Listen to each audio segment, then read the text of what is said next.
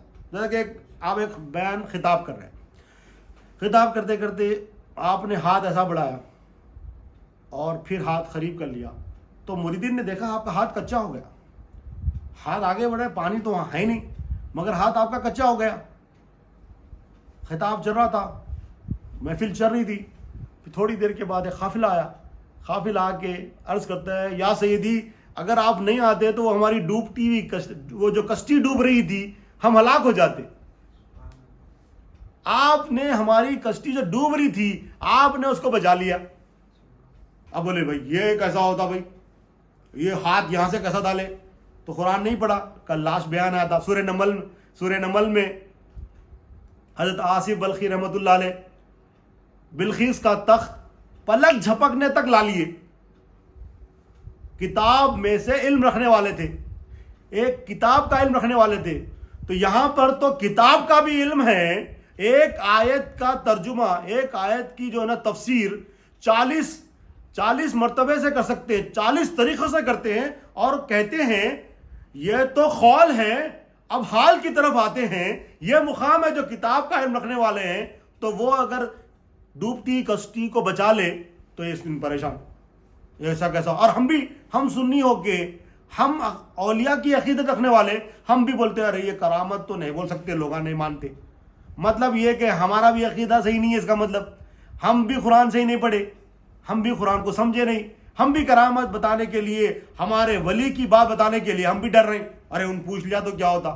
یعنی ہمارا ایمان ہی کمزور ہے. جب ہم خود ایک چیز میں کمزور ہے، دوسرے کو کیا بتا سکتے ہیں ہم؟ تو ہم جو نا مضبوطی کے ساتھ ذکر اولیاء کرنا، ہم مضبوطی کے ساتھ واقعہ بتانا اور قرآن کی دلیل دینا. دیکھو اللہ تعالیٰ نے یہ فلاں ولی کی دلیل قرآن میں دی ہے، یہ دوسرے انبیاء کے اولیاء کی دلیل دی ہے. اصحاب کہف کی دلیل ہے. اصحاب کہف جو ہے نا 300 سال تک آرام سے زندہ ہے. اصحاب کہف جو ہے نا اللہ تعالیٰ ان کو پلٹ رہے بھی ہے، اللہ تعالیٰ ان کو کروٹیں بھی بدل رہے، تمام چیزیں. اللہ تعالیٰ سورج کو بھی کرے کترا کے نکل جا. سورج کبھی بھی اپنے روٹین سے نہیں ہٹا، مگر 300 سال تک روٹین سے ہٹ کے چلا، کیونکہ اصحاب کہف آرام فرما تھے. اگر وہاں سے چلتا تو ان کے چہروں پر سورج کی روشنی پڑتی. اللہ کو گوارا نہیں ہے کہ میرے ولی سو رہے ہیں، سورج تیری روٹین کو بدل دے، اپنا راستہ بدل کے چل. اللہ کے جو اولیاء تھے، اولیاء اللہ جو تھے، جو حضرت عیسیٰ علیہ السلام کی امت کے اولیاء تھے، ان کے لیے اللہ تعالیٰ نے سورج کے راستے کو بدل دیا. 300 سال تک کترا کے چلا. قرآن میں سورہ کہف میں لکھا ہوا ہے ساری باتیں، کوئی ایسی باتیں نہیں ہے. تو سورج کا نظام بدل گیا. تو اگر اولیاء کی کوئی بات بتا دے، ارے یہ تو نہیں مان سکتے، کوئی بھی ایسا بولے تو لوگ دلیل پوچھتے. دلیل کیا ہے؟ تم نے قرآن ہی نہیں پڑھا تو دلیل. جب دوسرے اولیاء کا یہ مقام ہے تو ہمارے آقا نبی کریم صلی اللہ علیہ وسلم سردار الانبیاء ہے، امام الانبیاء ہے، تو ان کے اولیاء کا مقام تمام اولیاء سے زیادہ ہوگا، تمام انبیاء کے اولیاء سے زیادہ ہوگا انشاءاللہ، ہے زیادہ ہوئے. تو یہ ہمیں جو ہے نا یہ خیال رکھنا ہے. اور آج کی جو ہے نا بات میں یہیں پر ختم کرتا ہوں. اللہ سے دعا کرتا ہوں جو کچھ بھی کہا گیا سنا گیا عمل کی توفیق عطا فرما، کہنے والے کو عمل کی توفیق عطا فرما، سننے والے کو عمل ہر دو کے عمل میں اخلاص عطا فرما، اسے قبول فرما لے مولا، اس میں جو غلطیوں سے معاف فرما دے مولا، واسطہ نبی کریم صلی اللہ علیہ وسلم کا. ان اللہ وملائکتہ یصلون علی النبی یا ایھا الذین آمنوا صلوا علیہ وسلموا تسلیما. اللہم صلی علی سیدنا محمد وعلی آلہ وصحبہ وبارک وسلم برحمتک یا ارحم الراحمین والحمد للہ رب العالمین. مجھے